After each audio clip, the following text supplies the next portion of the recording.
Welcome to the show, Dr. Yancy. Thanks, Whitney. I'm delighted to be here. So we're talking about stress and the effects it can have on the heart. What have you found out, like with medical knowledge, on how this affects the heart? You know, we know that stress is this force that impacts each of us differently, and it's never the same for each person. But we understand that when stress is apparent in one's life, it does have health consequences, many times with regards to heart disease.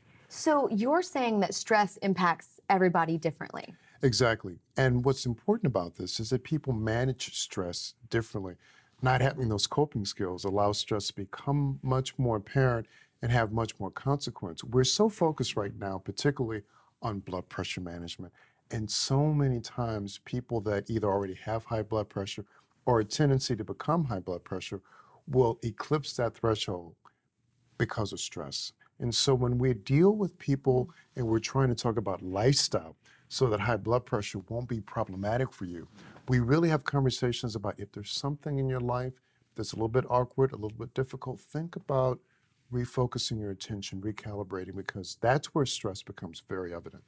That's interesting. So what you're essentially saying is stress impacts us all differently, but it's when we hit that threshold that it could impact our heart. So to frame it differently, if you are already at risk for heart disease and you're trying your best to do other things, stress may be that other dynamic that tips you over and gets you to where the heart disease is much more apparent.